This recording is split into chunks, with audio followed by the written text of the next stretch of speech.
to this session on optimization conscious econometrics. We have 4 talks, and I think the intent is to go about 20 to maximum 22 minutes per presentation, 5 to 6 minute discussion, and then we can have one question at the end of every presentation. And the first talk is by Guillaume Pouliot from Chicago on optimization over quantiles. Please start, Guillaume. Thank you, Eli, and thank you again to all the participants and especially the discussants for agreeing to come.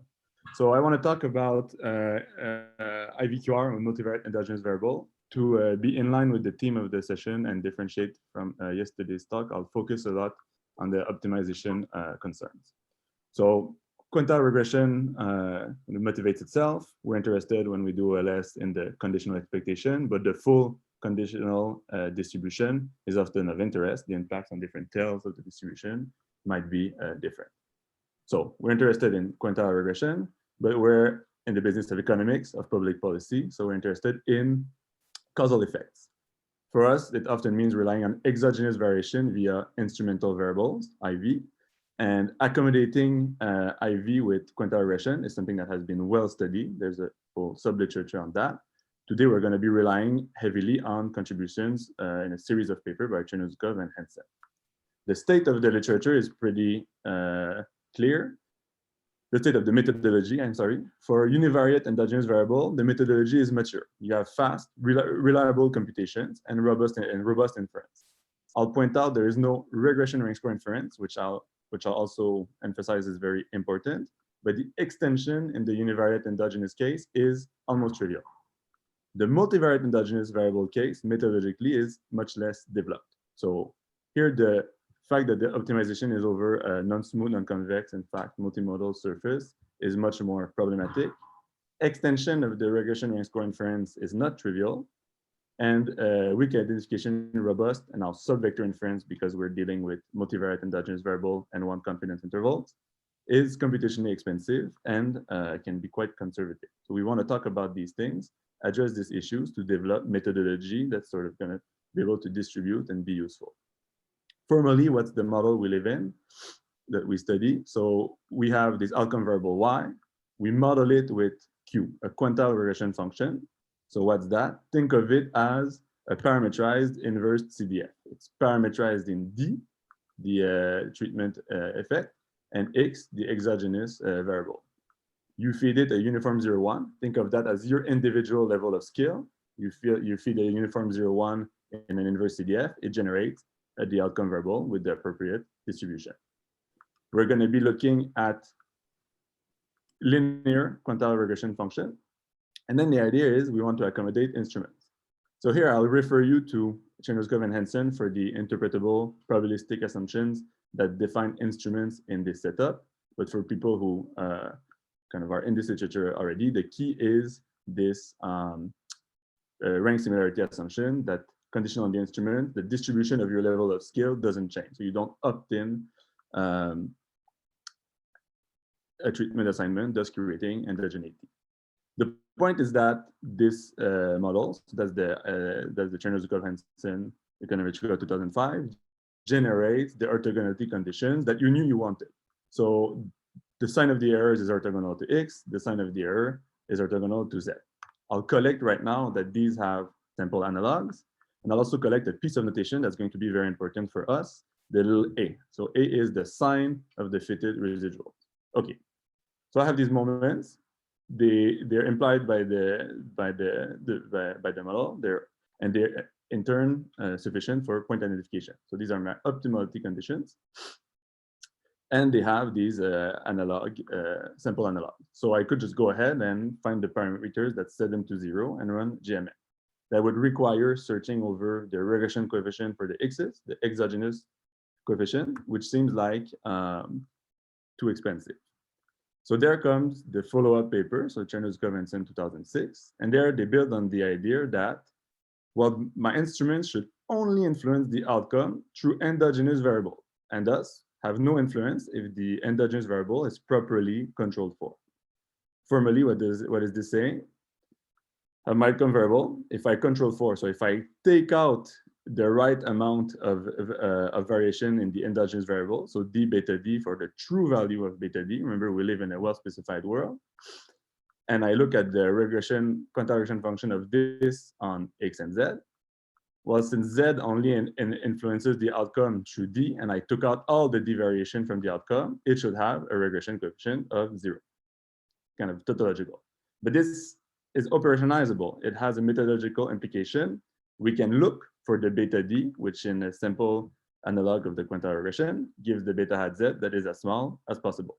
And that's exactly the inverse quantile regression. I can write it down slightly more formally, but still heuristically. I'm looking for beta hat d. That's going to be the beta d that makes the beta hat z, the regression coefficient on the instrument, as small as possible. What is this beta hat z? It's the regression coefficient when I regress y, concentrated out with d beta d on z and x. Okay, so that's the estimator. The standard approach to estimate is actually to do that. Look over a grid of beta d's, concentrate them out during the regression and see if beta z is small enough. If it's not small enough, look at another beta d and keep going like that.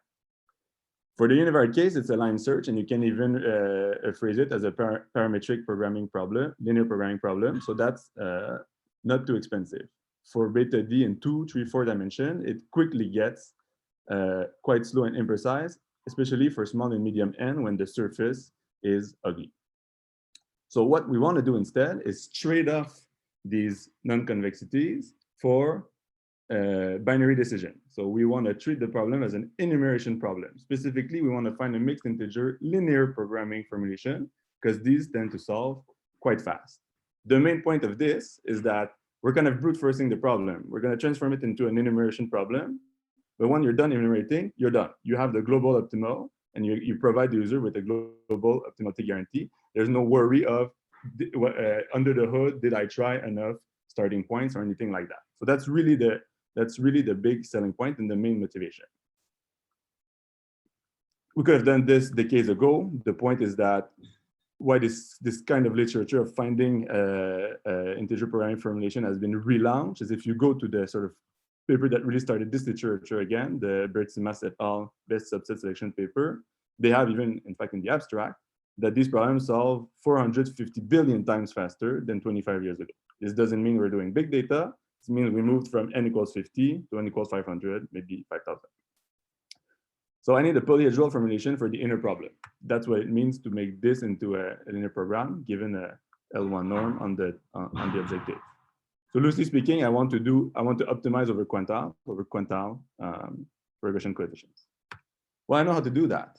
That's just I have elementary linear program duality telling me how to do that.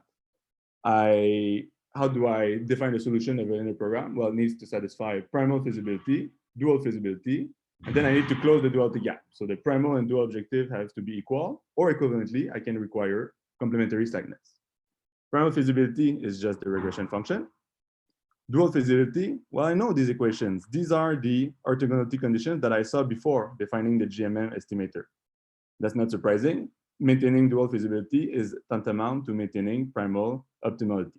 It's kind of nice because then it becomes much less surprising that the IQR estimator and GMM estimator are very numerically close. They're working from the same moment condition. So it was not obvious from the earlier description, but from this constraint optimization definition, we see that they're essentially, they work from the same substance, from the same information. Complementary slackness is this disjunctive clause. It's essentially saying if the positive residual are strictly positive, the corresponding dual variables should be up against their boundary, vice versa for the negative residual.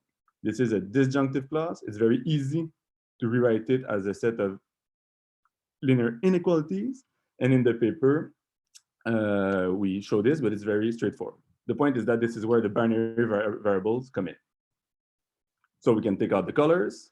If I can take the L1 norm and the objective without loss of generality because I'm using the projected instruments of Chernyshkov and Hansen I'm just identified. And the solution beta z is always at 0. So I can just pick any norm I want, doesn't matter for estimation or inference. And I plug this in Groovy. And then it's very hard to tell ex ante if I'm going to do better or worse because it's really a matter of how well do I engage with the heuristics of the software. And so it turns out we do really well. So this is the kind of proof of concept in terms of computation speed. I can look at the competition. So the first paper that provided an exact, provably exact formulation was Chen and Lee. And so they do the standard GMM formulation, but they replace the dual variables by binary variables. So that was kind of the back-breaking paper, the first paper that said we can solve this exactly. And we do 50 to 100 times faster than them. So all the points correspond to one simulation. The y-axis is their time, and the x-axis is my time. A follow-up paper by Zhu, 2018, who does much more than provide an estimator, but does provide an estimator, so we should compare. We do 5 to 10 times faster than it. Other important comparisons in the literature, so not competitive in terms of time, but Zhu and Brewer gave their own branch and bound, so tailor-made branch and bound.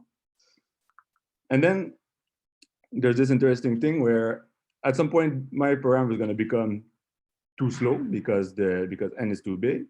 But then the surface also gets nicer. So that begs the question, can we instead use a sort of tailor-made descent algorithm and treat this as hope to solve this with local descent methods?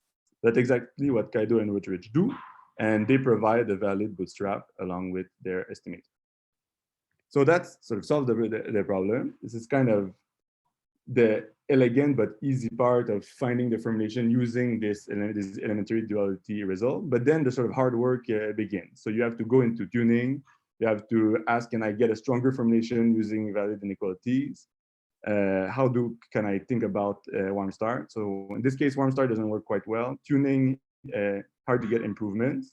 Pre-processing turns out to be absolutely key. So this is going to be a game of finding outliers, fixing their signs. In quantile regression, all that matters is the sign of the non-basic variables. And if you get the sign right, you kill 2 binary variables for each outlier sign you guess right. So you really reduce the effective size of your problem like that. And then you can get some guarantees that you get a red flag if you guessed wrong. So that's kind of nice about this problem. Early stopping, we'll get back to it. That's also important for quote unquote scaling up the problem. Okay, quick word about what's in the paper about inference. So large sample inference is going to be important for us. We don't want to bootstrap these integer program. And large sample inference, historically, for quantile regression, has been very sensitive if you took the walled approach to bandwidth selection, because the density of the regression errors at 0 shows up very annoyingly in asymptotic variance expressions. That problem has been solved by Guten, Brunner, and Zhirkova, announced in 1992, and developed more generally for quantile regression, not just at the median by Koenker and co-authors. And there's a general treatment of the asymptotics for that in the paper with Yuhao Bai and Azim Sheikh. And the point is that the regression rank score inference, if you make a very strong homoscedasticity assumption, gives you inference that's pivotal with respect to the density of the regression errors, and therefore does not require specification of a bandwidth or any non-parametric inference. What's been less appreciated is that even if you don't make the homoscedasticity assumption, you're much less sensitive to bandwidth selection. I'll show that explicitly in the picture. So the question is, can we, and so this is the default. This is what the quantrect package does when you use the default settings to produce your regression table. So can we develop the same for the IV case, and will we recover the desirable properties? So quickly, the answer is yes. So how am I building this statistic? So let's build it in order. I want to build a confidence interval for beta dj, let's say beta d1, the first entry of my multivariate endogenous variable. I concentrate it out from the y, but then I have other endogenous variable I haven't touched. So if I want to run a short regression, I run a short inverse quantile regression of my concentrated out quantity on the remaining endogenous variables controlled with the remaining instruments. This gives me residuals, in particular signs of residuals, that will not covary with the corresponding instrument if I took out the right amount of d beta j, but will covary if I put in more or didn't take out enough. So from an engineering perspective, I have a test statistic that gets bigger when the null is more wrong, and that's good. But now I have this kind of weird object to produce the short regression. So is it tractable? Does it produce a null distribution I can work with? And so that's the sort of the non-trivial part. You can show that you indeed get this tractable null distribution. And it looks like in the standard case, the product of the variance is the variance of the sign of the residuals, and then this sort of gram matrix-like object. And this is the key. So it's dimming with this weird orthogonal projection. And in the numerator matrix shows the annoying density of the regression errors at 0. And in the numerator, denominator too, then quote unquote denominator matrix. If the density does not depend on the data, which I call W here, then they both come out of the expectations and cancel. But that requires making the homoscedasticity assumption, which makes quantile regression moot in the first place. But that's what was standard. What was underappreciated is that if you instead estimate these objects directly, so do not make the homoscedasticity assumption in a way that's made explicit in the paper, these two objects sort of normalize each other. And you get much less sensitivity to the bandwidth selection. And so the compelling plot is, for me, is this one. So if I move the bandwidth using the same estimator for the density weighted expectations, if you're doing wild inference, you tell me the confidence interval you want, I can give it to you. If you're doing, so this is SVR, so it's, I have a little gap, but I like this plot better. There's a flat part in the check at the bottom of the check function. I can give you the, if you're doing regression rank score inference, then you're extremely insensitive to bandwidth selection. So that gives regression output that's much more reliable, much more trustworthy. And to me, it's the difference between useful and useless output. Okay, I won't talk about subvector inference because to kind of honor the theme of this session, I do want to talk about a very optimization conscious topic. So I think this early stopping for us is interesting because in this case, it's a very econometric question in an optimization environment. So what do I mean? The program, when we run it, it may be quick to find a good solution. We'll call it an incubant solution, but it's going to be slow to enumerate the alternatives and close the optimality gap, give you this optimality certificate. And so the problem is, if I want to stop early, the kind of immediate question, in fact, I think Alex even asked it when I presented this a long time ago, is what can you do? What can you tell me if you stop early and have an optimality gap on the objective?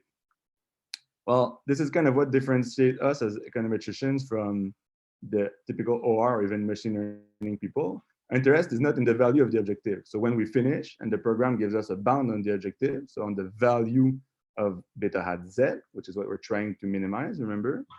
That's not enough. What we're interested in is information about beta D, the regression coefficient on the endogenous variable. So if I know that my current solution, beta hat Z, is small, can I use that to back out information about the value of beta hat D if I had finished solving the problem up until convergence? In particular, can I bound it? And so our early stopping problem is an inverse problem. The inverse problem is, in a sense, immediate. I'm trying to find the biggest and smallest beta G subject to all the primal feasibility, dual feasibility, complementary slackness constraints from before, and the constraint on the size of the objective.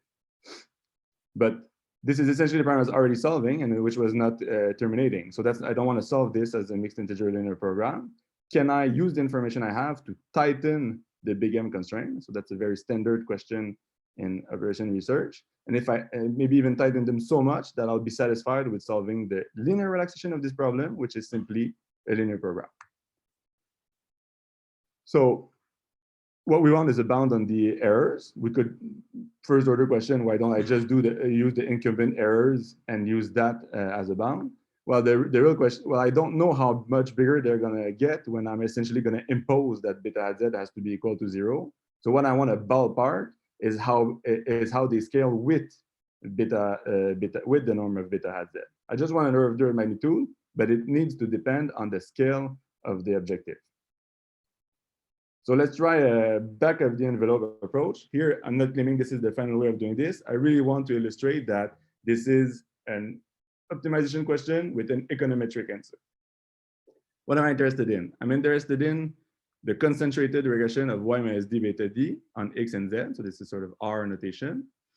And this produces beta at x, beta at z. I want to know how they move in beta d. This is essentially the problem I'm trying to solve in the first place. So I can't do that. I can think, however, of the long regression of y minus d beta d concentrated out. And then I regress that on d, x, and z. I have the value for the short regression. That's my early stopping solution. So I can use omitted variable bias formula from the misspecified quantile regression of Engrist et al. to get a formula for the regression coefficient of this quote unquote long regression. But then I'm going to have to do very aggressive approximation. So I won't detail them. But again, the point is to get an order of magnitude. So I'm okay making approximations. This means I'm going to get an OVB formula. So a linear expression for beta z, beta x as a linear in beta d. I don't trust it enough to use that to bound beta d for all the beta z, beta d that are below the bound. But I certainly trust it enough to ballpark the size of the residual. And then to be safe, I multiply by, say, 10. Still going to give me much tighter big M constraint. I do that. And 1 minute, okay. I do that. And then what do I get? So I stopped with time. So the norm happened to be this 0.001. I know the truth. I can then finish the completion and see that what the true value was. And as promised, it is contained in the bounds I got if I had only looked at my output at early stopping. Okay, the high level point is these questions of either developing bounds when you develop your own branch and bound or developing beta M constraints are typically econometric questions within optimization environment. The trick we used can be used in every time you're optimizing over quantile. So quantile regression with interval sensor data, that's an instance. If you're inverting a permutation test with a composite null, that's another instance. So that's what I want to say. So all in all, we got the fastest exact formulation for estimation in the IVQR model. If you have n in the low thousands, this is the way to do it. You're not going to want to bootstrap this, and you're not going to want to use large sample inference that's sensitive to bandwidth. So you want to use regression rank score. Now you can. For subvector inference, we have a way to avoid grid search that's detailed in the paper, and then some suggestions for trying to do less conservative subvector inference using rectangular confidence regions. Okay, that's all I wanted to say. Thank you. Okay, thanks, Guillaume. You want to unshare this so the okay, we only have maybe 6 minutes for the discussion. Yeah, I'll be brief. Yeah, Francesca, thanks. Okay, so thank you, Eli. Thank Guillaume for the presentation. I'm gonna jump right in. So let me first give a very quick summary of what does the paper deliver. The paper provides both theoretical and computational advances for the IVQR estimator. On the theoretical side, it provides a regression rank score inference methodology, and key features of this methodology are that, as Guillaume was summarizing before, is pivotal with the assumption of homoscedasticity. Of course, that's not where we want to go, but it is less sensitive to bandwidth choice in the general case, and is robust to weak identification. And from the computational perspective, it proposes a mixed integer linear programming formulation that computes rapidly the global optimum and allows for multivariate endogenous variables. What I thought was particularly attractive about the paper is that the computational and theoretical aspects are addressed jointly. So one concern feeds into the other so that one can get, the overarching goal of the paper is to provide a method that is theoretically attractive and implementable in practice. And I think that this line of research is important to try and close the gap, bridge the gap that exists between frontier econometric theory and empirical applications. One thing which I thought was particularly nice about the paper is that in the introduction, it takes a very clear stand on what does user-friendly mean. If we kind of like think about papers that we've all read in, I don't know, over the last few weeks, we've all seen a paper which was arguing to be computationally feasible and user-friendly, but this is often sort of a high-level statement that is not too much substantiated with notion or definition of what does that really mean, and it remains a notion that is a bit in the eye of the beholder. So what Guillaume proposes or takes a stand on what user-friendly should mean for estimation is that the input that the researcher provides should be the same as in a sort of a standard problem, in this case, standard quantile regression. The code should run satisfyingly with only the data and the model. The tuning parameters should have default values that are principled and computationally efficient. And when we go to inference, the user should not be prompted for tuning parameters, and the implementation should be fast enough to allow for exploratory data analysis. I've put some in the slide, I've put some of the words in red because inevitably, again, there is a bit of devil in the detail here, and what satisfyingly or principled or computationally efficient or fast enough means may not be something where all the authors have the same view, but the overarching idea in my mind is very compelling. So this is a specific aspect of the paper that I quite liked, but also this aspect of the paper is what prompts my observations and questions here.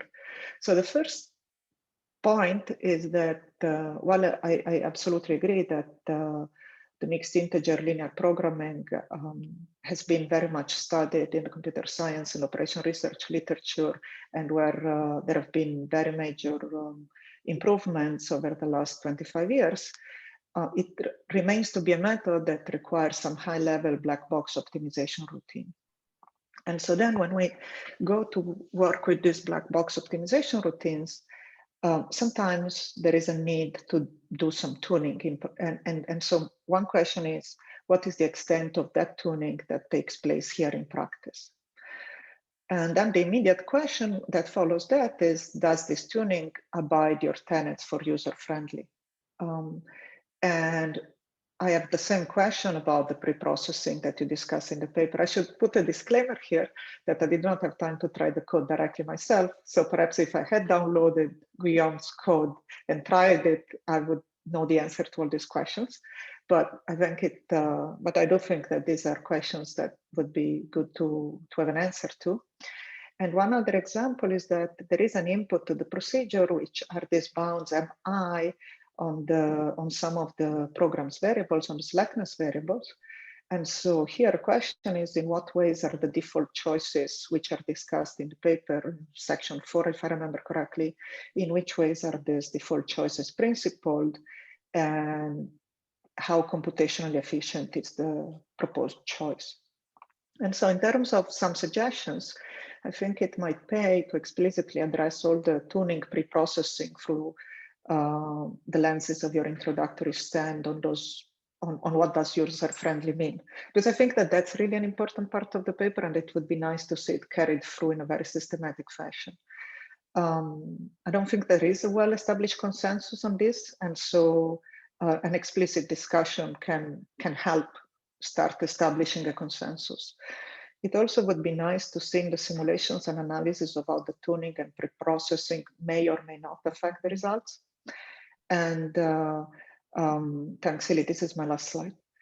And the final question is whether it is possible to establish theoretical superiority of your computational method to the other methods that you showed in the slides earlier. So that was the Chen and Lee paper and the Zhu paper.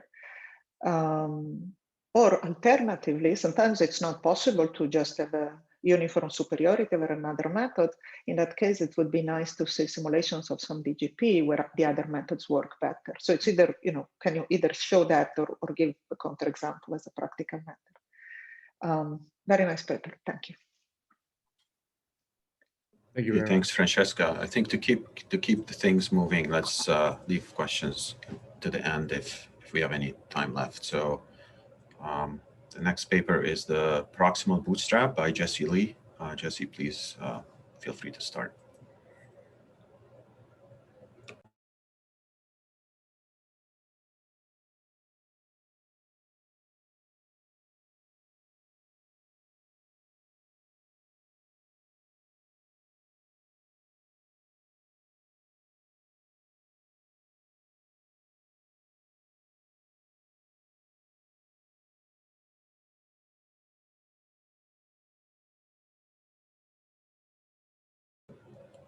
I think you're on mute.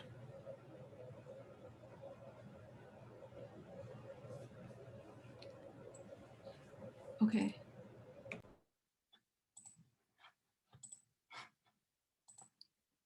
All right, thank you for giving me the opportunity to present. So today I'll talk about some work that's still in progress. It's called the Proximal Bootstrap. Okay, so basically the idea here is that we propose a computationally efficient bootstrap procedure to conduct pointwise asymptotically valid inference for this large class of root inconsistent estimators that have these non-standard asymptotic distributions. So one application of where these non-standard asymptotic distributions arises is when we have these finite dimensional regularized estimators. And these include the lasso, the L1 norm regularized quantile regression, which is a special case of this L1 norm support vector regression, and also trace regression via nuclear norm regularization. And another application is when we have finite dimensional constraint optimization problems where the true parameter can possibly lie on the boundary of the constraint set. Okay, so basically what we do is we try to propose a proximal bootstrap estimator that can typically be expressed as a solution to this convex optimization problem. And it's very easy to compute using freely available software that's already built into the like MATLAB and R, for instance. Okay, so the motivation for these regularized estimators is that the standard bootstrap is actually inconsistent when at least one of these parameters is 0. Okay, so consistency of this proximal bootstrap estimator is going to rely on this scaling sequence that I call alpha n in this paper, and it has to converge to 0 at a slower than root n rate. Okay. And we also provide a general asymptotic distribution for estimators that are defined by the solution to a constraint optimization problem with a finite number of equality and or inequality constraints that can also be estimated from the data. So for the sake of time, we're just going to focus on the case where we have fixed constraints, and the case of estimated constraints will be perhaps talked about later if you're interested in learning more about it after the session. Okay, so the asymptotic distribution encompasses as special cases the results in the Geyer paper and also several Andrews 1999, 2000, and 2002 papers for constraint estimators with fixed constraint sets and parameters possibly lying on the boundary of the constraint set. Okay, so first I'm going to introduce the concept of a proximal mapping. Okay, so the idea for a proximal mapping is going to be borrowed from the optimization literature. And next, I'm going to talk about the proximal bootstrap for finite dimensional regularized estimators. And then I'm going to go on to talk about the proximal bootstrap for finite dimensional constrained estimators with fixed constraint sets. Okay, so let's talk about the proximal mapping notion. So the idea of a proximal mapping is that for some Euclidean space script D here, it's a mapping that takes the argmin over the parameters beta of this R function plus 1/2 of the squared Euclidean norm between beta and Z here for any Z in this Euclidean space D here. Okay, and there's also something called a scaled proximal mapping, which is typically what will arise in our setup. But in some cases, we'll also use just the regular unscaled proximal mapping. So for this symmetric positive definite matrix H, the scaled proximal mapping of R here is for this norm that's now going to be sort of a norm that depends upon this definite, positive definite symmetric matrix H here. It's going to be the similar structure, except I replace the Euclidean norm here with basically like the H norm here squared. Okay. And there is well-known results in the literature that says that if R is a proper closed and convex function, then this unscaled proximal mapping here is going to be a singleton for any Z here. And then the similar results can also be shown for the scaled proximal mapping, as long as this R here is a proper closed and convex function. Okay. And then we're going to talk about the proximal bootstrap for these finite dimensional regularized estimators now. Okay, so first we're just going to consider these root and consistent estimators of the form. We have the argument of some sample objective plus the lambda tuning parameter scaled by root n here times this penalty function R here. So in this paper, we allow for possibly non-convex and or non-smooth sample objective function. Okay.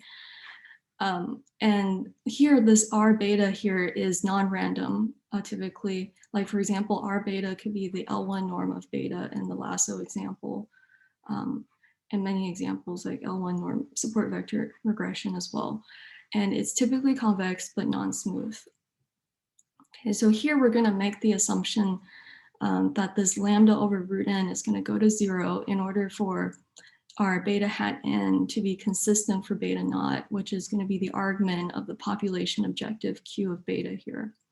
And here we're going to assume that this Q of beta is this lower semi-continuous function that's going to be twice differentiable at beta naught here. And this is one of the standard assumptions that we make, which says that this Q hat sample objective is going to be uniformly converging to this Q population objective for every compact set K here. Okay. And the idea for the proximal bootstrap estimator, which we're going to denote by beta hat n star, is that it's basically the scaled proximal map of this alpha n tuning sequence, okay, times this lambda penalty term, times this R beta, like for example, the L1 norm of beta, evaluated at a proximal Newton step away from an initial root and consistent estimator that I'll call beta bar. And in many cases, this beta bar can just be the beta hat n that is the solution to the optimization problem on the entire unresampled data set. Okay. And here, the idea is that we have to take a tuning sequence alpha n that's going to 0, but slower than a root n rate, okay? And we can use that tuning sequence to define this proximal bootstrap estimator beta hat n star. And it's a scaled proximal map that depends upon this h bar n here, which I'll talk about. Okay, so the idea here is that we're basically sort of taking like a somewhat similar to a Newton step, except that we're allowing for the fact that, you know, this Q hat n may not be smooth, and we're not necessarily going to have a Jacobian, but more like a subgradient.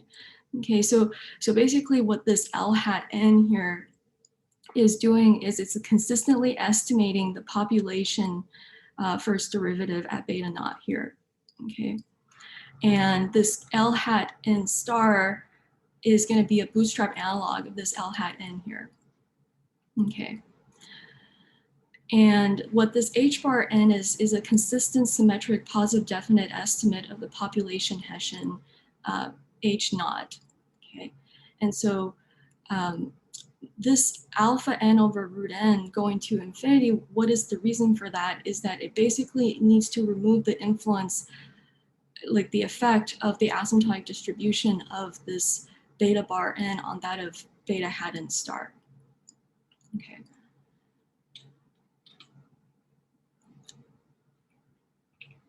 Okay, so basically the idea here is that if R of beta is convex, which for example for the L1 norm of beta is convex, then beta hat n star is going to solve a convex optimization problem.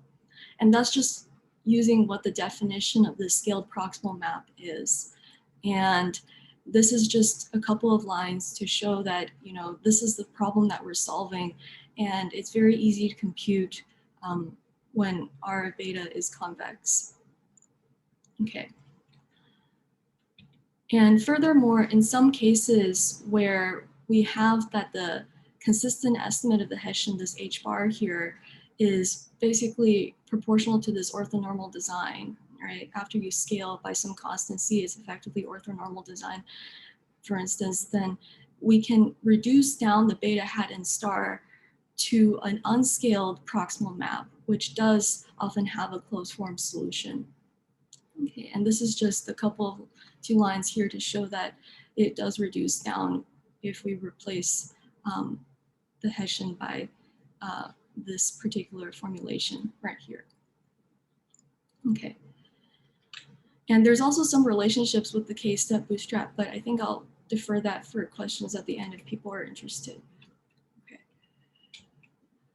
All right, and this is the theorem to show consistency of the proximal bootstrap. So there are a couple of assumptions, but the assumptions I believe are relatively weak. And here, one of the considerations that we're going to have to consider is this lambda n penalty parameter. And this lambda n penalty parameter is going to go to lambda naught, okay, which is between 0 and infinity, where it cannot include this infinity right here. So that's what I mean by this parentheses right here. So for any beta bar, okay, such that root n beta bar minus beta naught, okay, is big OP1, and this H bar is a consistent symmetric positive definite estimate of H naught. And also for this sequence alpha n that's going to 0 but slower than root n rate, then we have that our beta hat n is going to be root n consistent with this asymptotic distribution script j, and then also this beta hat n star minus beta hat n over alpha n is also going to converge weakly in probability to this script j here, where the script j is defined by the argmin of this quantity right here, which includes the limit of the penalty term times the Hadamard directional derivative of the R function at beta naught. And then also it includes this term, which depends upon this W0, which is going to be a normal distribution with this particular asymptotic variance covariance. Okay, and I'll explain what the G is. And then also this other quadratic term right here that depends upon the Hessian. Okay, so one of the assumptions that is important for this distributional approximation to work is that we have that this Q hat n of beta is going to admit a uniform local quadratic approximation around root n neighborhoods of beta naught. Okay, and so this is the formulation, and it might look familiar with some formulations that are already in the literature. Okay, but one of the interesting parts is that we also subtract off L of beta naught here. So typically in the literature, we don't actually have this minus L of beta naught term here. So L of beta naught is the first derivative of the Q function, the population objective at beta naught. Okay, and then one of the other terms here that appears is this G function. So what this function is basically appearing in the representation for this L hat minus L of beta naught, okay, scaled by root n here. So this Pn here is the empirical measure, and then this P here is the population DGP, and then this Q of beta naught here is basically, so you can almost think of it like in the case where you have that this is L hat is like a sample average. This is effectively like an influence function representation. Okay. And this R of beta naught transpose here is the Hadamard directional derivative. Okay. All right.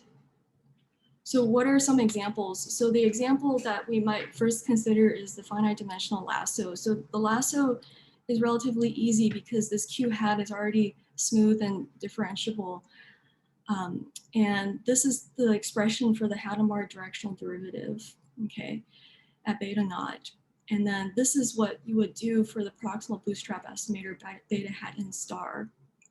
Okay, and then what is this L hat here? This L hat is just basically the Jacobian now at beta naught. And then this L hat star is the bootstrap analog of the Jacobian. And then this H bar here is just the consistent estimate of the population Hessian. And then if we have that, you know, H bar is proportional to this identity here, then this beta hat and star is going to have a closed form solution. Okay, so that's going to be given by this unscaled proximal mapping here, which is written in this form. Okay, the positive component and then this negative component right here. Okay, and then this is the case where we can just differentiate the Q hat, but in some cases we don't necessarily directly differentiate Q hat, although we do differentiate the Q here. So here, this Q hat is going to be something that is the check function minus this kappa here for L1 norm support vector machine. And then the positive part of that, so the max of this was 0. And then the R beta here is still going to be the L1 norm. Okay. And basically what we can do is we can rewrite this guy right here in terms of this expression right here. This check function can be rewritten like this. Okay. And then what we can do is we can figure out what this population first derivative is at beta naught here. So it's going to be this expectation that looks like this. And then this L hat here is going to be a consistent estimate of that L of beta naught. And then this H here is going to be this, the second derivative right here. And then we have to consistently estimate it using this H bar here, right here. Okay. And so basically we're able to get confidence intervals for the parameters here of the argmin of Q of beta if we assume that lambda n over root n is going to go to 0. Okay, but it does rely on, for example, like tuning parameters like the alpha is a tuning parameter, and then also this f hat here we have to estimate. So this is in contrast to the paper by Guillaume and co-authors, which is tuning parameter free. Okay. Okay, so here we're talking about finite dimensional constraint estimators with fixed constraints. Okay, so it is well known through a series of Andrews papers that the standard bootstrap is inconsistent when the true parameters beta naught can lie on the boundary of the constraint set. Okay, so here we're just going to consider these fixed constraint sets C here, where they're assumed to be closed and turn off regular at beta naught, and I'll explain what that means shortly. So effectively what we're doing here is that we're solving a proximal bootstrap estimator that looks like this. Okay, so it's still a scaled proximal mapping where we're effectively redefining the R function using this infinity times this indicator for not belonging in the set C here. Okay, so that's the reason why we can still call it a proximal bootstrap estimator, is that we can write it in terms of the scaled proximal map here. So this is the problem that we're solving right here, which just basically says that we're solving, we're minimizing this quadratic objective over this fixed constraint set C here. And if C is a convex set, then this is going to be a convex optimization problem, but the consistency of this proximal bootstrap, it doesn't actually rely on the convexity of the C here. So the turn-off regularity assumption is actually, and the closed assumption is actually much weaker than convexity. Okay, so basically, I'm not going to talk about all the assumptions. Their assumptions are, one of the key assumptions is actually this. The key assumption actually is not necessarily for the case where you have estimated constraints, but because we want to be consistent with what most of the literature assumes, we're going to make this assumption. So this assumption here is basically saying that it has this, this population objective has this quadratic expansion around beta naught here. And in particular, there's no first derivative that appears. So effectively what this assumption is saying is that it's just the first derivative L of beta naught is going to be 0. And then we're going to get this asymptotic distribution that depends upon what's called this tangent cone TC at beta naught here. Okay, and then this W naught is still the same as before. It's that normal, multivariate normal, and then this H naught is similar to before here. And so technically the tangent cone depends upon the limb sup instead of the limb, but when we have Chernoff regularity, we can simplify it down to just the limb here. So that's why we need the Chernoff regularity so that limit can be obtained. And then the other special case that arises is that it can sometimes reduce down to just a normal distribution if you have that beta naught is in the interior of this tangent cone, or if there are only equality constraints. Okay, so I think I'm almost out of time, so I'm going to conclude. So first, we've proposed this computationally efficient bootstrap procedure that consistently estimates the limiting distribution of these root and consistent estimators with non-standard distributions. So for example, these regularized estimators, and also these constraint estimators with a finite number of fixed or estimated constraints, and estimated constraints are omitted due to time constraints. And then these Monte Carlo simulations, which are also omitted, demonstrate that it's actually not particularly sensitive to the choice of the alpha n here. And the work in progress is going to examine constraint estimators with the growing number of constraints. Thank you, and I'm happy to answer any questions. Okay.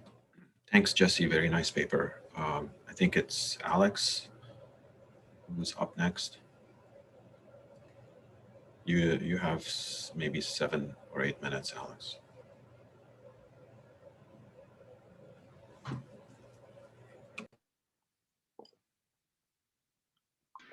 Can you see that? Does it look good? Okay, thanks. Okay, so this is a very interesting paper. I learned a lot reading it. I want to sort of take a big step back. So, you know, it's common to say that like bootstrapping is no problem these days because computers have gotten faster. But of course, as computers get faster, we make our models more complicated, and so we just sort of create the problem all over again. So, you know, think about a complicated structural labor IO model. It takes days to estimate it. Now you want to bootstrap it. Now you have B times however many days it took. Computation is still a serious concern. And if the criterion is not convex, so you don't have a certificate, maybe it's non-smooth, so you can't use usual gradient descent approaches, you have a real nightmare on your hands. And I speak from experience, having attacked that nightmare sometimes. Okay, so the way I'd like to frame this paper, and Jesse sort of mentioned it briefly, but I think it's actually a pretty close connection, is with the K-step bootstrap from Davidson and McKinnon and Andrews in the late 90s and early 2000s. So the idea of the K-step bootstrap, which is a very nice idea, is to basically just estimate once, let's get the sample estimator, and then bootstrap the gradient and the Hessian, and then in each bootstrap iteration, take gradient steps or Newton steps away from your sample estimator so that you don't have to evaluate the entire optimization problem from scratch. Okay, so the idea is that's going to be computationally more attractive. Now, obviously, that requires the sample criterion to be smooth so you can get these gradients and Hessians. And another caveat, which is kind of important when viewed in the modern lens, is that it's inference on the optimizer, not the optimal value. So for a lot of these non-standard problems that you might think of for like inference and partial identification, we usually care about the optimal value and not the optimizer itself. And so that's a caveat that's inherent in that idea. But it's kind of a nice idea if you care about the optimizer, right? In standard sort of point identification settings where you have maybe a very complicated optimization problem to solve.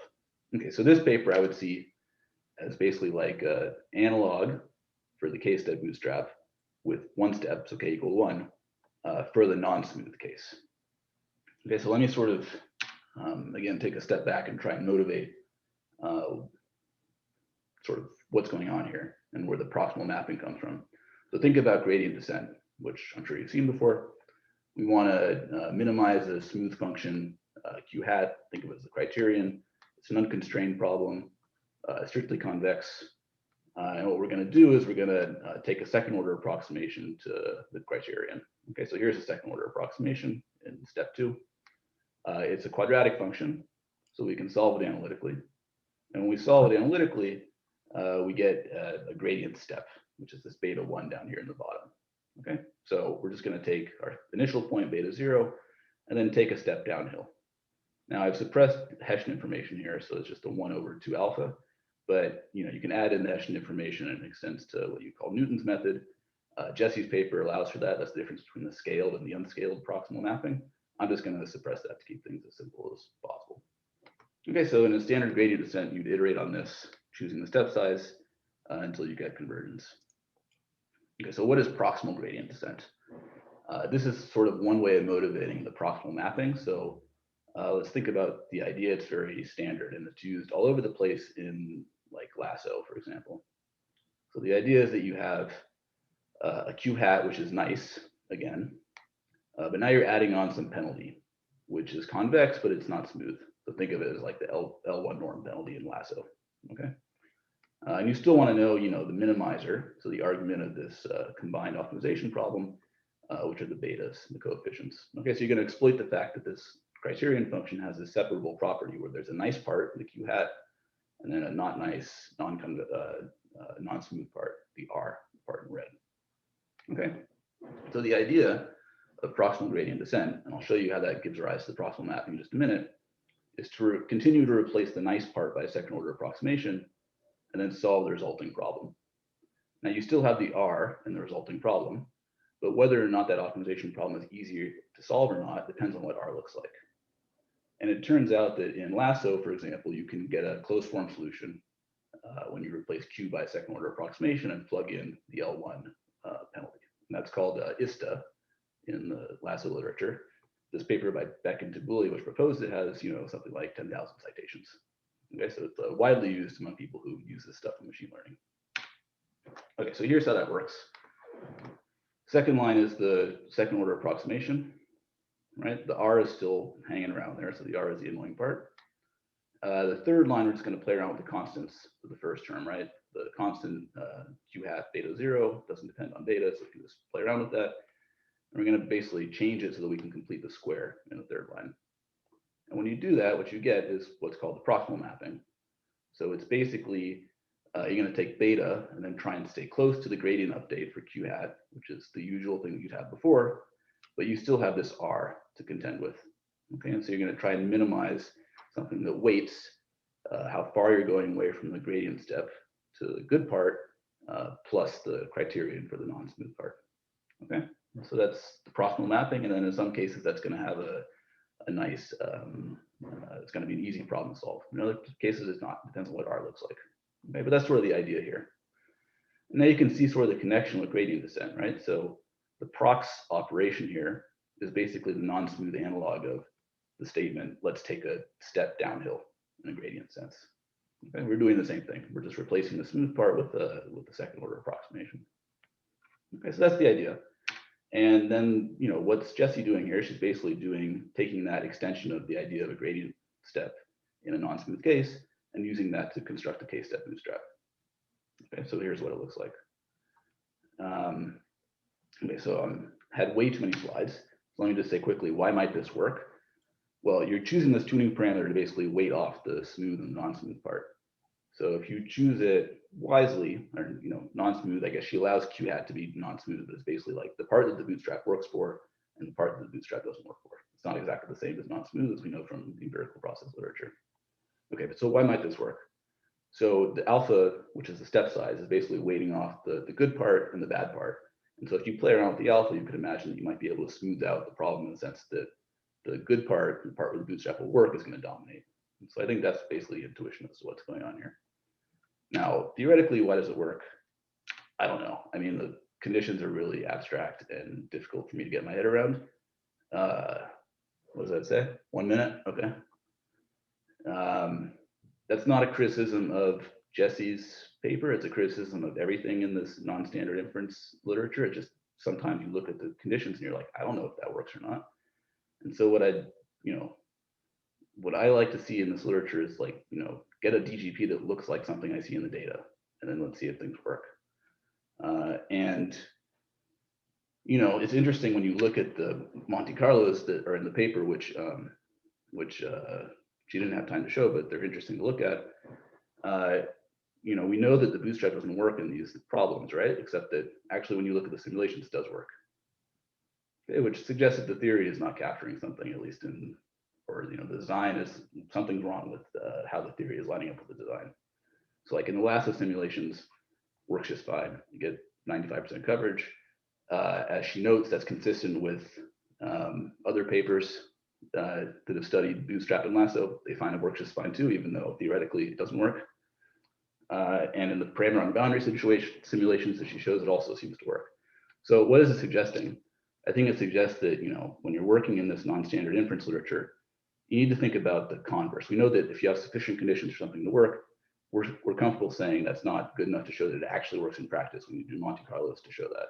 I think you have to think about the opposite too, which is that if we say that something doesn't work, that's not, you know, sufficient for discarding it completely. You want to see whether it actually doesn't work in a real DGP that looks similar to what you'd expect in the data.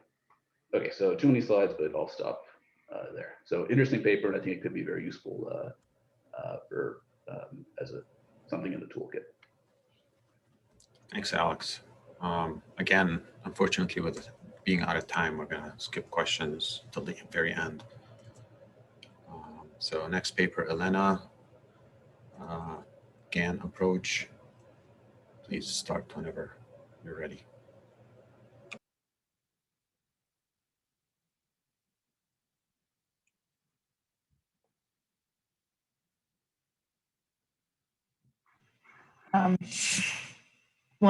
Thank you very much for having me.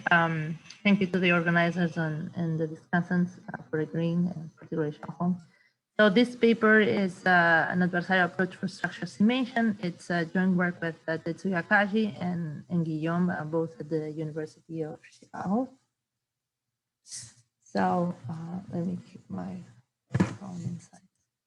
Okay. So this paper proposes a method for the structural estimation, and in particular, it's concerned with structural estimation using simulation methods. So we all know why structural estimation is important to economists. You know, it allows us to quantify different mechanisms and also evaluate counterfactual policies. And you know, when you work with this structural model, this might look like a natural way to go to do likelihood estimations, but unfortunately, oftentimes it's unfeasible because economists will work with very complex models that do not often allow us to write down analytically the density of the data. So this is our understanding why simulation methods are actually a popular alternative. And in particular, what is very popular is to use what is called the simulated method of moments or matching moments. And also as a broader class of that is indirect inference methods, right? So why are these methods so popular? Well, they are very popular because, for one, they are conceptually straightforward. That is, you think of some aspects of the data, right, that you have in hand, and you want your model to be able to replicate those same aspects. And so what you do, you're going to search over the structure parameters of your model until you find a set or a point, right, that it actually reproduces that those aspects of the data as good as possible according to some metric, right?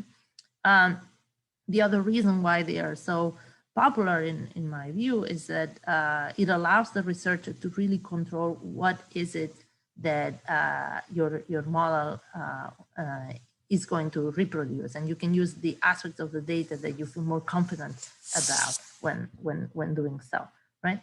But I'm going to argue that these methods also have some important drawbacks. For one, they suffer from the course of dimensionality when you have models that have heterogeneity.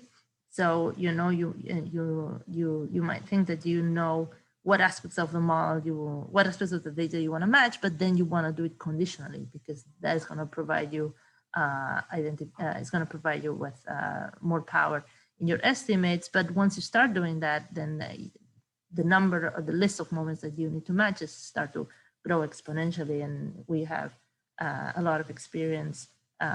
You know, there's a lot of literature talking about why this is problematic, right?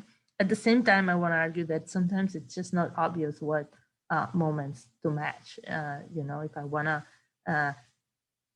pin down a good estimate or the discount factor, you know, what is the right moment to match? And, you know, it might not be straightforward. So what are we going to do in this paper? In this paper, we are going to adapt a new tool that was proposed in the computer science to the estimation of structural models. This tool is called the generative adversarial networks. So the goal of the GANs, you know, is to produce computer-generated images that look real. So let me just I'm sure you guys at this point are very familiar with it, but anyway, let me just show you this slide. So these are pictures of individuals who do not exist. These are not reproductions of pictures. These are generated images of the faces of individuals. And so using this algorithm. And so the goal of this of economists, it's not to generate like pictures of individuals, but instead is to obtain estimates of structural models that can generate data as if it was produced by real economic agents, right? So this estimator, the criterion underlying this estimator is the result of two players playing a min-max game. There's going to be, as you know, our structural estimator, which in this literature in computer science is called the genetic model, right? Which is the model that you use to draw simulations, right? Or to draw pictures in the original application. And then there's going to be another element, which is a discriminative model, okay? So we will talk extensively about the role of these two different models here. So we are going to put this adversarial estimation framework, and it's going to be adversarial because this min-max nature in the criterion, right? We're going to put this adversarial estimation framework to work to obtain precise estimates in complex structural models. The method is going to be flexible to allow for possibility of accounting for misclassification and conduct sensitivity analysis. And we're going to see that this method is going to formally relate to things that we are actually very familiar with. So we're going to see that when using a particular type of discriminator, we're going to actually have an estimator that is asymptotically equivalent to first order to simulated method of moments optimally weighted. We're also going to see that it's going to relate to non-parametric simulated maximum likelihood that's introduced by Bernard Senelli and his co-author. So we're going to talk about feasible implementation that is given to us due to recent advantage in computation of deep neural networks and algorithms such as stochastic linear descent, backpropagation. The main theoretical result in the paper will be that we provide conditions under which, by using a sieve to approximate a particular oracle discriminator, the estimator is going to achieve, it's going to be efficient. And last, hopefully we have time to show that the performance of the estimator in a real world application and in the context of the seminal paper of Denardi, Friends and Jones in the JP 2010, why do the elderly save? Okay, so the bottom line in that application is that we are able to pin down the importance of bequests in this data, while in the original paper, the authors did not have enough power to say something about the importance of that channel in explaining the saving patterns among the elder in the US. Okay, so this is the roadmap of the rest of the talk. I'm gonna very quickly introduce the data and models, then we'll talk about the estimator, examples, and and then the application probably. Okay, so here, essentially, this is notation. There's nothing particular. We have some outcome, yi, that lives in a space, it's a d-dimensional vector, and we have some covariates, right? Because in economics, we work with, typically we work with conditional models, right? So I'm going to denote the distribution of yi condition on this x, and x think of it as some, heterogeneity, gender differences in wealth and so forth, right? So this is going to be P0 condition on xi, and the distribution of the joint yixi is going to be denoted by P0. I want to insist on the fact that here we only model the conditional distribution of y given x. Okay, we don't need to have a model for both y and x. So the model is going to be a mapping T that takes some structural parameters theta. So you think of this as the, your parameters of the utility or any production function. Then we're going to have some condition variables, and then we're going to have some shocks epsilon I. And given that, we're going to be able to produce the outcome according to the to this theta. Okay, and so because we are in a structural model world, well, in particular, we are living in one in which we know the distribution of epsilon. Okay, so T is complex and not known in closed form, but simulation is feasible using a computer, right? So there is here the assumption is that you can simulate from this model in a feasible way, which is not a light assumption, but we're going to think that that is the case. We're going to assume, for the sake of the specific of the talk now, that we have core specification. There's a theta 0 such that the joint distribution of y theta 0 xi coincides with the one of the actual data. Object of interest is theta or a function. Okay, so let's go into the estimator. The estimator requires different inputs from the researcher.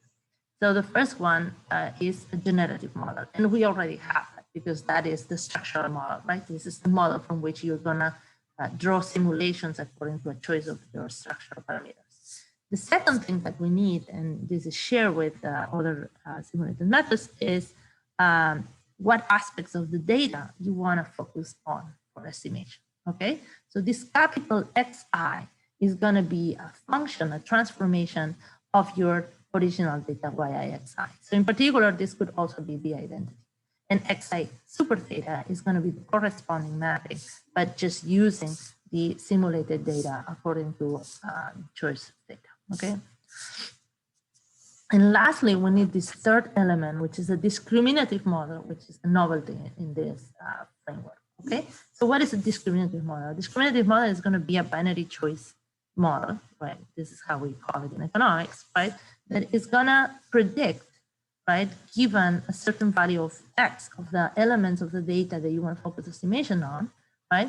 Given this vector x, is going to predict the probability that this element x belongs or is drawn from the actual distribution of the data. Okay, so remember P0, and here there's a slight abuse of notation. P0 is the distribution of xi. Okay, so this is going to be this discriminative model, right? So now think for a second, what is this useful for, right? So imagine that I was able to give you such a tool, that I was able to give you a machine that when you show a vector x is going to tell you with very accurate probability, does this come from the true distribution or not, right, of the data. So if I had such a tool, then what I would try to do is search over the parameter space data up to the point where, this discriminative model is confused. When I show some simulations to this discriminative model for which associated to a choice of parameter for which the discriminative model says I'm unable to tell, right, whether this comes from the true distribution or not, then I would be satisfied, right? Because then it would be that I have found a parameter value for which the true data and the simulated data look similar, right? According to this discriminator, which you might start already thinking that the discriminator induces a metric between the actual data and the simulated data. So different choices of H and D will induce different estimators of theta, of course. So what's the criterion now? So the criterion then is this min-max problem, Okay, the estimator theta hat solves this problem. So let's take a look at it piece by piece. Let's first look at the inner maximization problem. The inner maximization problem, is with respect to the family of discriminators that we are considering. And essentially, when n and h is the same, is equal, right? H is the number of simulations that I'm using. When n and h is the same value, then you can interpret this inner maximization as the maximum likelihood estimator of the discriminative model, right? So xi theta is the simulated data. Xi is the true data. So think of xi being associated with a 1 in this discrete choice model, and the simulated data being associated with a 0, right? So this would be exactly the maximum likelihood estimator of that discriminative model. Okay, and notice that what I'm using for as explanatory variables of that discriminative model are the features of the data that I chose to actually use for this estimation, right? Okay, so given that, right, what I'm doing is given my data, given my simulated data, I am choosing the best possible discriminator within this family. And I am doing so according to the maximum likelihood criteria. So what is the outer minimization then doing? The outer minimization then is pushing the model, the generative model, which in our case is a social model, to find values theta for which real and simulated data are similar. And why is that the case? Well, if it turns out that I have a theta parameter for which the two distributions are very different, because my discriminator is a good one, right? I am going to be in a region in which this whole inner, in which the criterion is actually going to be close to 0, right? Because this is going to be close to 1, this is going to be close to 1, and log of 1 is going to be 0. But as the discriminator starts getting more and more confused, actually the log of a number that is below 1 is going to start becoming negative. So it turns out that the minimum of this criterion is actually attained in -2 times the log of 2, which is a negative number. So theta then is and this is exactly when d is equal to 1/2. Okay, that's when d is equal to 1/2 for any value of x. This is when this criterion is minimized. Okay, so there's an analogy in the original paper about this estimator which I failed to mention. It's by Goodfellow and his co-authors in this NIPS conference paper. So D, the discriminator, is acting as a policeman, and the generative model is actually, the structural model is acting like a forger, okay? And this criterion is minimized when simulated and real data are indistinguishable, which again, is when D is equal to 1/2 throughout, right, for any value of x. Okay, let's talk about very quickly about some examples so that we get some intuition. So let's consider an example in which we choose a family of discriminators that is very well known to us. And this is the family of logistic discriminators, okay? So what happens if I choose D as a logistic regression, right? Then it turns out that, you can do the math easily, that when theta is equal to theta 0, the inner first order condition of this problem amounts to exactly this condition, which, is looking very, very, which is telling us that essentially when the discriminator is a logistic function, what you're doing is just trying to match the moments associated to your choice of capital Xi. And it turns out that, it's in the paper, but you can prove that under very standard regularity conditions, that this estimator, the adversarial estimator, when using a logistic discriminator, actually has the same asymptotic distribution as optimally weighted simulated method of moments, right? Then the other example that I want to talk briefly is the case in which you have an unconstrained maximization in terms of discriminator. You consider any possible function that is this probability. And so what happens there, and this is in the original paper, is that the best possible discriminator is actually given by this ratio. So F is the density of Y and X. And so I am just, this subscript just is telling us the density evaluated at the different points of theta, right? And essentially, it's just, this is looking like a likelihood, essentially like a density ratio between the actual data, right, and the one used by the parameter choice data. But it has this added part here, right? So when you plug in this oracle discriminator, which is the best possible one you could have, it turns out that theta hat can be interpreted as a minimizer of the Jensen-Shannon distance between the conditional distribution of y given x and the conditional distribution of y theta given x.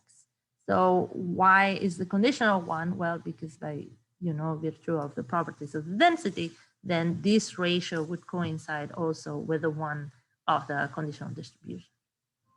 Okay, so it can be seen by doing also again like easy math that the estimator in this case amounts to matching the scores of the density. Okay. So, it's easy also to verify that the associated estimator in this case is efficient. But of course, this estimator is unfeasible because to begin with, we're doing all this work because we don't know the density F, right? So here comes a third example. Well, how about then we consider, a family of discriminators that is sufficiently flexible as to approximate the oracle one. Right? So this is what we're gonna be focusing on in this paper, right?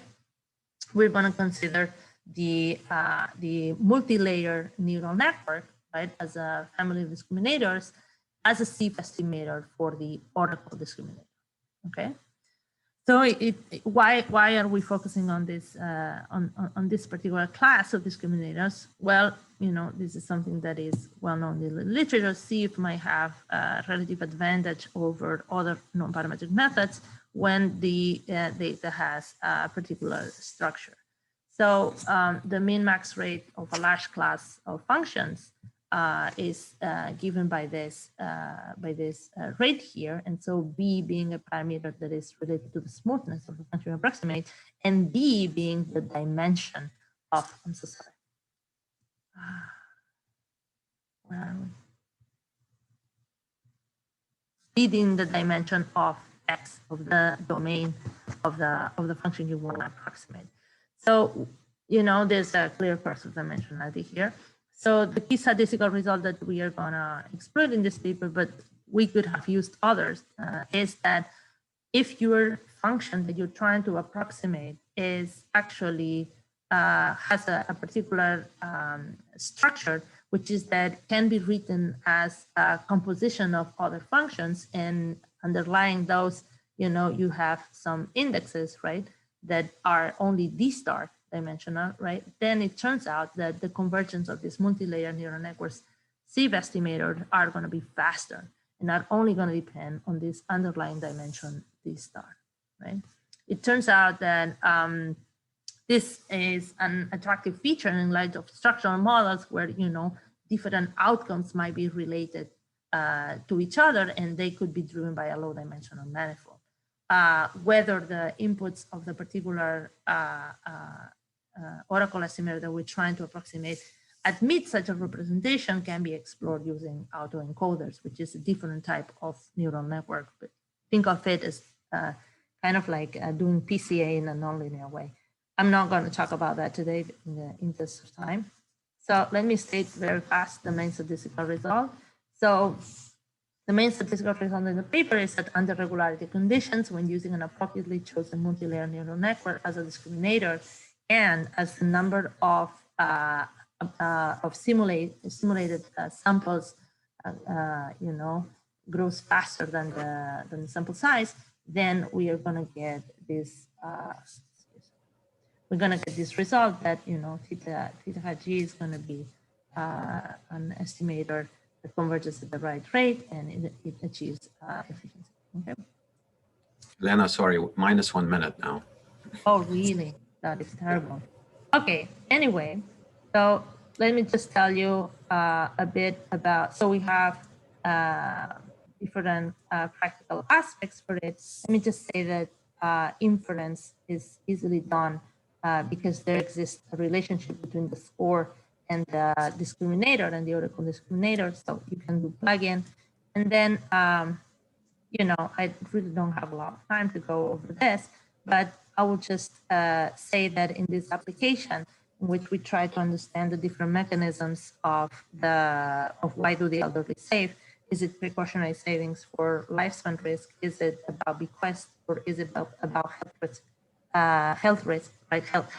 Medical expenditure risk. We are going to be able to pin down better the three different mechanisms. And let me just leave you here. This is the fit of the model according to our specification in green. DFJ is the original paper and blue is true. And you can see that, we are doing a better job in fitting this and in fitting these patterns when we actually use our framework. So, okay. Conclude that. Okay, thanks, Elena. So, Shahan.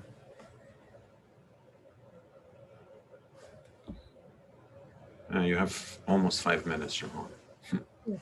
Oh, Sorry. Oh, great. Actually, we connect and then I keep on talking. So, because there's a lot of stuff in the paper. Thanks for having me as a discussant so that I got a chance to study the paper and read the related literature about GAN. I really enjoyed reading the paper and the related literature. So the paper have lots of stuff in it. I will just quickly summarize the main important contribution first. To me, the paper is a clever adaptation of the neural network GAN to simulation-based estimation of parametric structure models in econometrics. And then the main theoretical contribution is, of course, before you establish the Rudin asymptotic normality and for the unique pseudo-true parameter values, if the model could be, the parametric structure model could be misspecified, but they assume they have a unique pseudo-true parameter. And in that case, they still could get Rudin consistency. And but of course, the main focus is assume the underlying parametric structure model is correct specified. In that case, then they also establish the efficiency. And to derive that, of course, you need to first show the non-parametric part, the C part can be estimated faster than n to the -1/4 rate, which in is shown to you. And then they also give a once when you have the underlying structure parameters is Rudin normal, then you can show the bootstrap will give you the valid inference. Then they give a really non-trivial empirical application to really show the method actually works. And the rest of my talk, I will just quickly review the framework, and I already kind of mentioned the main results. I will not repeat again. Then we'll make some comments. So the setup is you have a real data set. They assume it's ID draw from the underlying P naught. P naught is unknown, but once we have the random sample, you can actually estimate it non-parametrically. That's one way, but of course, that's not what this paper doing. This paper is assume you have an underlying parametric structure model, which actually is difficult to write down the parametric probability or parametric density in closed form, but it's very easy for you to simulate. So that's how for any candidate parameter theta, then you can simulate synthetic sample. I noticed Elena changed the notation. I'm using their working paper notation I found from archive, which is using M in, and Elena is using H. Okay, so the key thing is, I think that's a key, is the underlying structure model. Basically, the P theta can be written as you have a latent distribution, which is complete known, which is which you can simulate X tilde, which doesn't depend on any parameter at all. But then you have a mapping, the mapping, the T theta, you know. For model or for researcher, you know all this. So that's how you can simulate. The key thing here is you don't know the distribution. You couldn't write down, otherwise you can just do MLE, but you couldn't write down the parametric distribution, but it's easy to simulate. So basically you can simulate as many synthetic samples as you like. Okay, now the goal is you try to have the parameter theta here is a structure model parameter have some interpretation which is related to policy counterfactual. So you want to estimate that well. Goal is to have optimal estimation of regular. I call regular here means you can estimate a Euler normal rate, regular structure parameter. Then how to do this? Of course, you can easily simulate, then you can just choosing the theta to matching the two samples, right? You can use all kinds of criteria to do matching. You can actually from the real data, you can estimate the distribution. Then using the simulated data, you can also estimate the distribution. Then you can doing that matching directly in terms of comparative density. You can compare density, you can also use a many norm metric. You can use Heineken metric, using supernorm metric, using all kinds of metrics. So there are all kinds of different metrics you can doing the matching. And here they're using this new criterion, which comes from this machine learning, comes from this Goodfellow et al. 2014 criterion, which is really corresponding to the, I think Elena already says, is Jensen-Shannon criterion. This is a population criterion, where the D is really discriminators. And the nice thing here is basically the structure model now just becomes the generators, which is a P theta, now it's just indexed by theta. Then the D is a class of discriminators, which is model specified. And the idea is you should make these discriminators more flexible. Half a minute, Shahan. Sorry, I'm wrong. Sorry. Let me, so maybe you want to go to the end. Yeah. I will go to the end then. I just want to say the discriminator part, you can use all kinds of things, and you can just, you can get all kinds of rates there. So now my comments here is the paper actually, the proof, the results so far relies on assumes the ID sample, but for indirect inference in econometrics, is usually dynamic model is time series. I think maybe the next, in the future, maybe they can extend to the dynamic to really time series in terms of asymptotics. Then the other part is the paper assumes you don't know the parametric distribution density. That's why you're doing the simulation. But all the regularity assumptions, actually, most of them are imposed on this parametric density. So then, of course, when you, for applied people, they don't need to check. But for people want to do careful work, they probably want to check whether or not can satisfy these regularity conditions. But if you don't know the parametric density, how to verify this regularity condition? So, for example, the key thing is the pseudo true parameter or the true parameter is unique. But if you don't know the density, how do you actually figure it out? That's more like a whether or not have some lower level condition in terms of mapping that T theta instead of in terms of P, right now all rating in terms of P theta instead of the mapping T. Then the other thing is, since its underlying parametric model could be misspecified, it's latent parametric model, and if you assume it's misspecified, but still assume it's a unique pseudo true, that is kind of difficult to check. I think that's also the problem with indirect inference to begin with. So I think that's a problem here too. Okay, then of course, natural question is, because in GAN literature, they have many other criteria. So I guess, I'm sure the authors probably will also generalize to other criteria. Then actually the first talk today is have the property of estimators direct link to the computational algorithm. Here now you can see actually have a huge gap. The computational algorithm is all using stochastic gradient, which is actually for GAN now have a lot of problem with computationally the issue versus theoretical. So basically right now the theoretical property and the is not directly tied up with a computation algorithm because kind of assumes the discriminator actually get the global solution. So of course, all these are future work because I'm run out of time. Okay, thanks, Johan. Okay, thanks. Okay, next speaker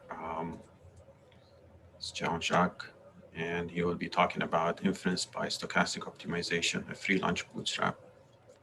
Thanks. Can you see my screen? Okay. So thanks, Guillaume, for organizing the session. It's been very interesting. So I'm going to talk about a paper with Serena from Colombia, which is inference by stochastic optimization. We shortened the title slightly. So what we're doing in this paper, is that we're looking at models that are complex in the sense that it's either a structural model that takes a lot of time to estimate, or you have an extremely large sample size, which makes estimation very time consuming. And so the typical routine you would do when things become difficult is that you would minimize a sample objective function using the MATLAB optimization toolbox or R. And then if standard errors are very intractable, you would rely on the bootstrap. So that means that you'll use the optimizer, which was difficult to use one time, many more times to get either quantile-based confidence intervals or bootstrap standard errors. So that's, for instance, the case in simulation method of moments. People typically use a small number of bootstrap draws after doing estimation. So one thing that people do and that we've heard about in almost every talk, I guess, until now is use stochastic optimization, in particular stochastic gradient descent, to make the optimization part faster. And the idea is that you reduce the cost of optimization by looking only at small subsets of the data of size m, which is much smaller than your full sample n, at each iteration of your optimizer. So you look at a small snapshot of the data. So sometimes it can be as small as one observation at each iteration where you're doing gradient descent. And this makes the evaluation of the objective much cheaper. But that only gives you estimates.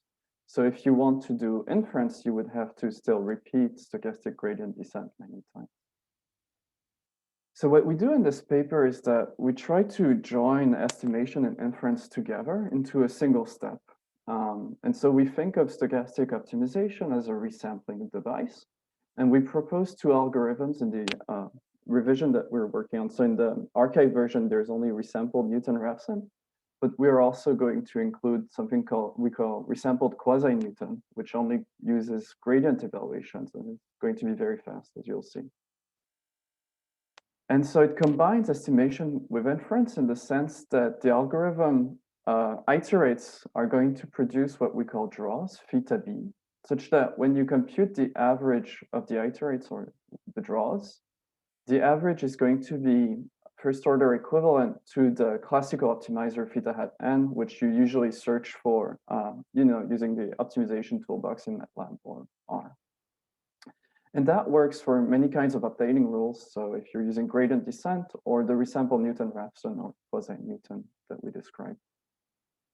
But the other thing that you get is after recentering and rescaling, the distribution of the iterates, so our draws, is going to be first order equivalent to the distribution of bootstrap draws, which you would get by doing full reoptimization.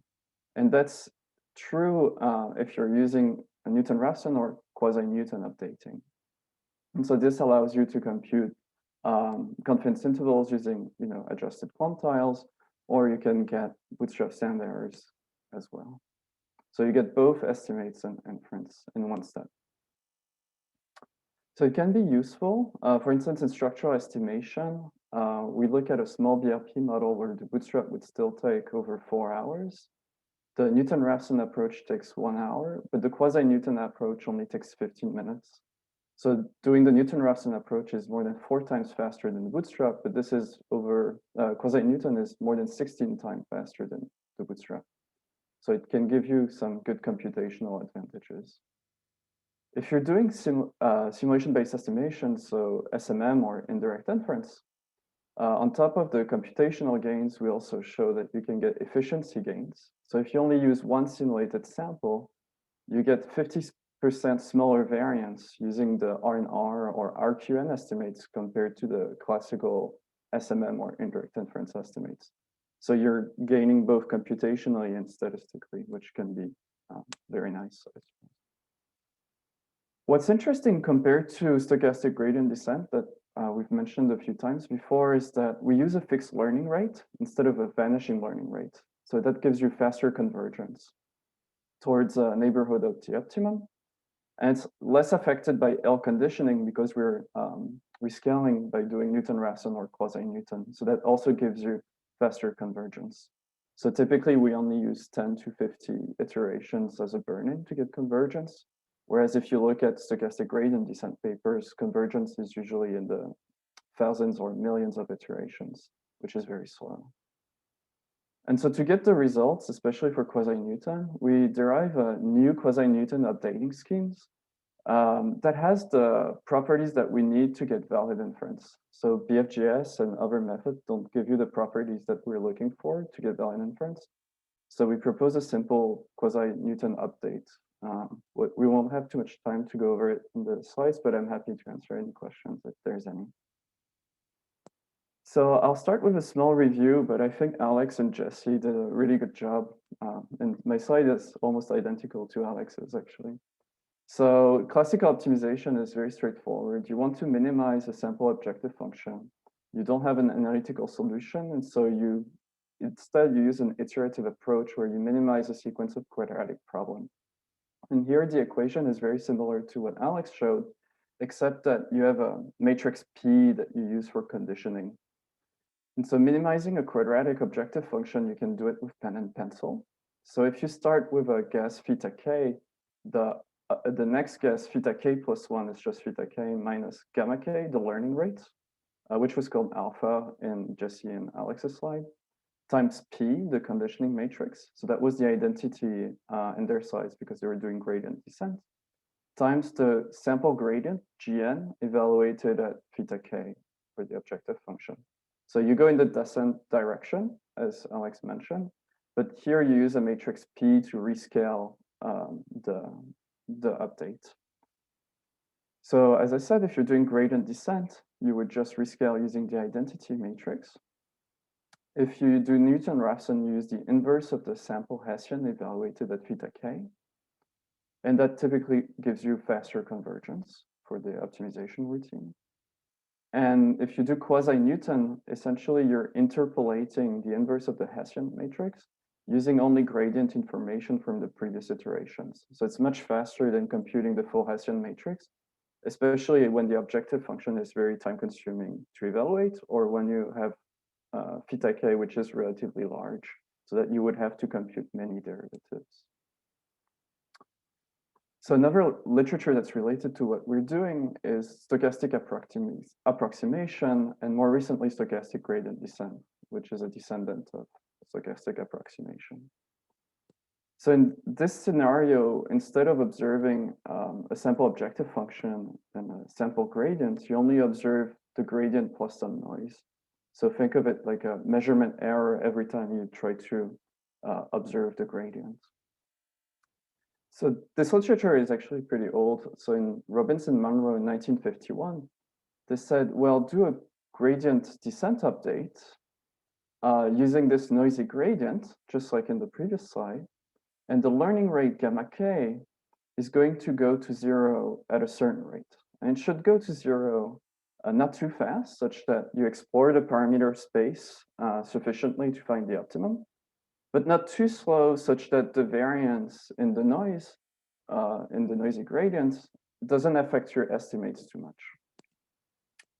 And so what's important there is that the learning rate cannot be fixed. It has to go to 0, otherwise you don't get a consistent estimator. So you have to slow down the convergence rate to compensate for the noise. You can pick all sorts. So there's a wide range of learning rates that satisfy the criteria for Robinson-Monroe. And so some will have faster convergence, but will be very noisy estimators. Some will be slower to converge, but less noisy.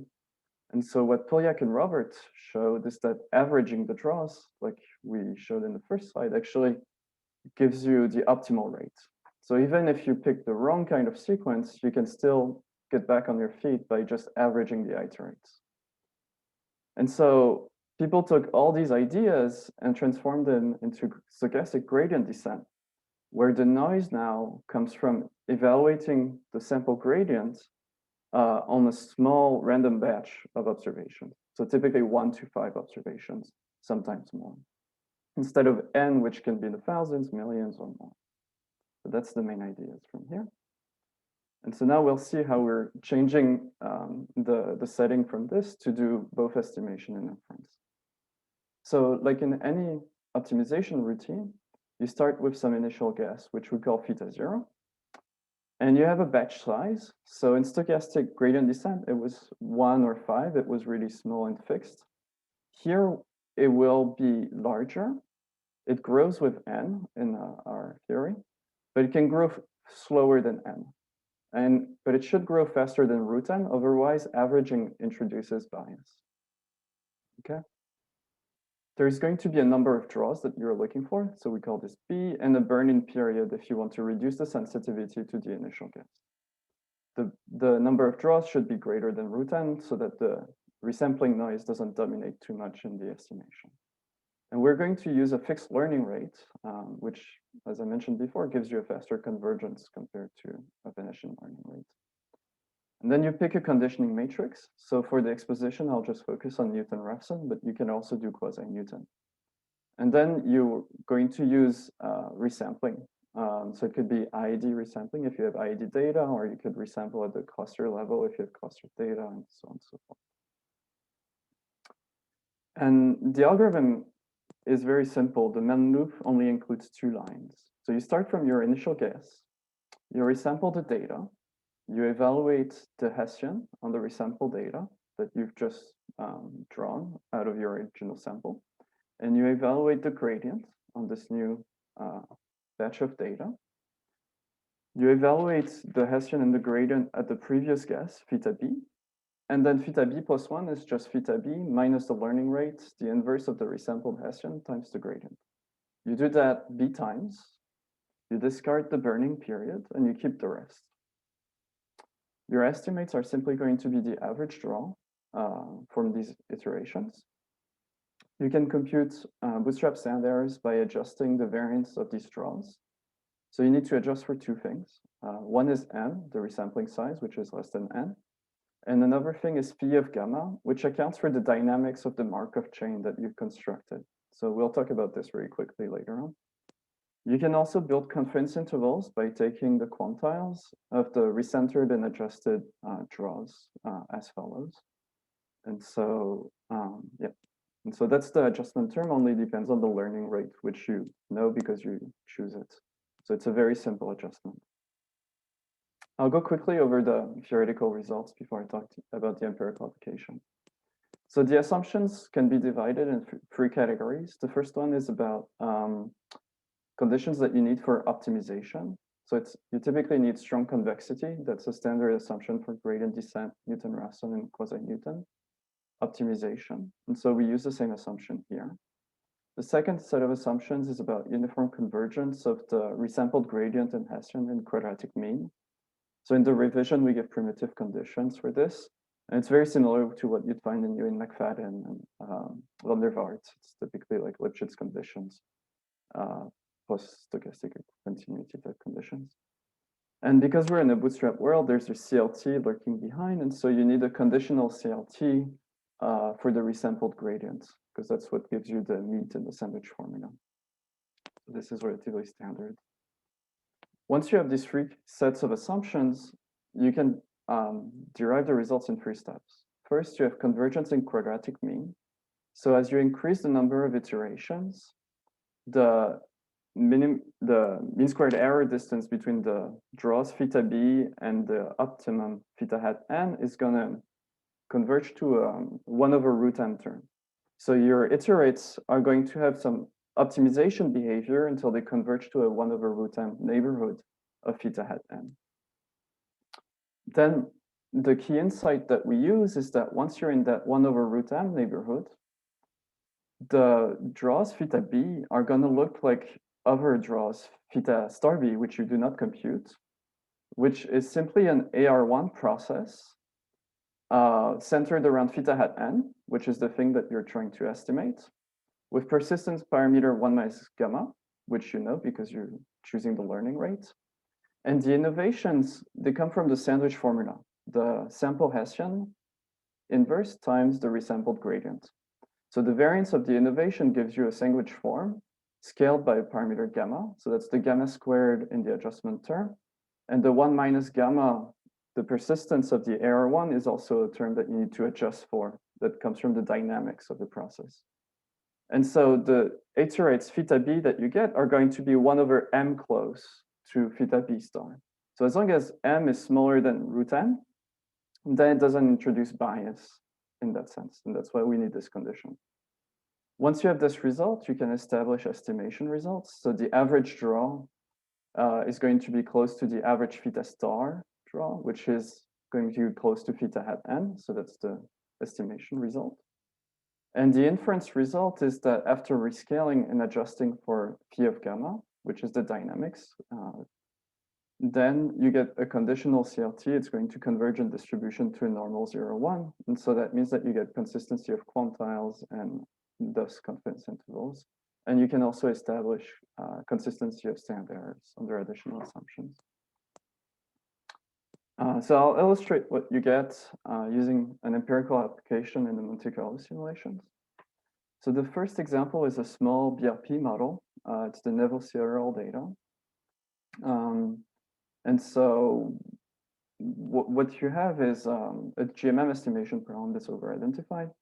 So the estimates on the left panel here are fairly close, and that illustrates the estimation part of the paper. I don't know if you can see my cursor, actually. And the standard errors are also fairly close to what you would get by using a full bootstrap. And DMK is the one-step bootstrap that you find in Andrews. Using Newton updating rule. If you do BFGS updating rule, you need to do more than 1 step. So you get a multiple of what we get for RQN in terms of computation time. So the bootstrap takes over 4 hours, as I mentioned in the beginning. Newton-Raphson takes about 1 hour, and quasi-Newton takes only 15 minutes. So it can be much faster than the other methods, especially quasi-Newton. To illustrate the finite sample properties, we look at a probit IV regression, which is not strongly convex, but is relatively interesting. So we're using a just identified GMM system. We use 500 observations, and we take M as low as 50. So that's 1/10 of the data. For reference, to get valid estimates, we need M to be bigger than root n, which is about 27 or 30. So it's fairly close to the limits that we need for the theory. And we use gamma equals 0.2 and 0.1, which are the same learning rates that we use for all the examples in the paper. And a short burn-in period as well. So the average estimates on the left panel are very close with RNR and RQN, so quasi-Newton, Newton-Raphson, to the full sample estimates. And the standard deviations are also very similar, so that the first order properties are very similar as the theory predicts. The other aspect of the paper is inference. So we also look at rejection rates when you use quantile-based confidence intervals. So if you use the sandwich formula to get standard errors, you get coverage of about 5% plus 0.5, so 5.5. The bootstrap with m equals to n is around 7%, so you get a little bit of size distortion. And then when you use m out of n resampling, the bootstrap deteriorates a bit and you get 8%, which is worse. The rejection rates for RNR and RQN are a little bit closer to nominal coverage, actually, when you use m smaller than n, and performs really well, actually, when you reduce gamma to 0.1. 1 minute, perfect. So I'll just illustrate the main result, which is the main insight, which is the coupling result. And then we'll just conclude really quickly. So this is the probit-IV regression I showed you before, and these are the iterations you would get by Newton-Raphson.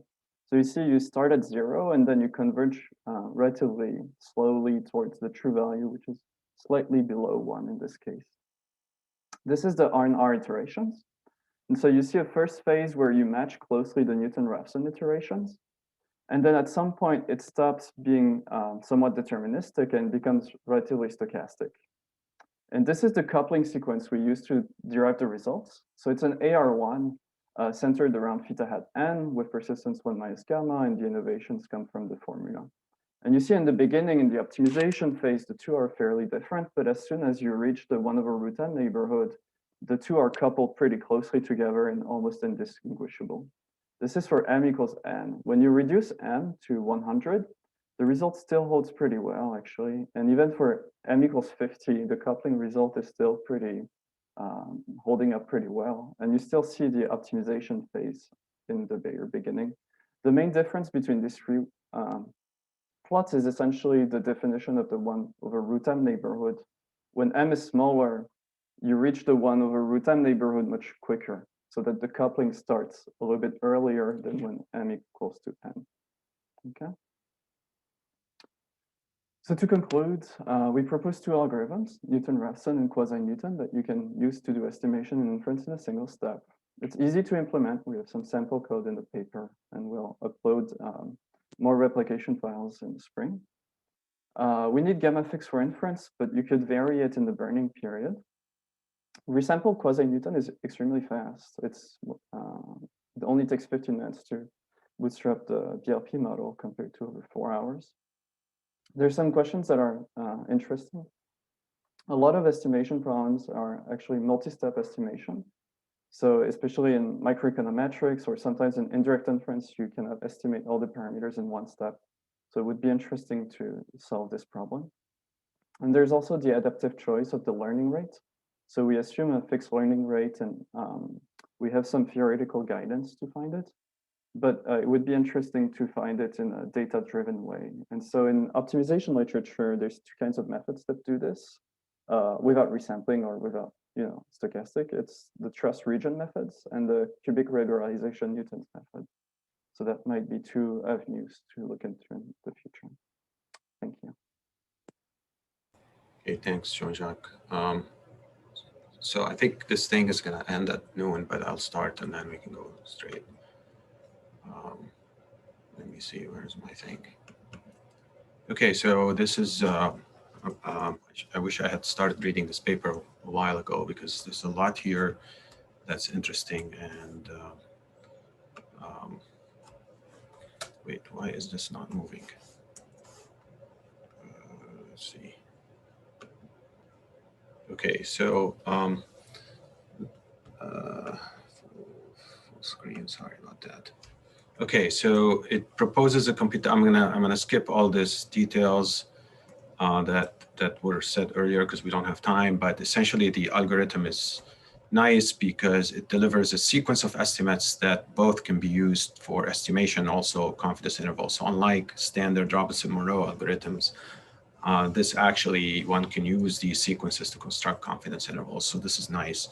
And one thing, a plug up for a paper to read it, even if you're not interested in computational statistics, is that this has a lot of enlightening reading because there's all kinds of nuggets from this rich literature that I did not know before, and various proof techniques that are quite nice.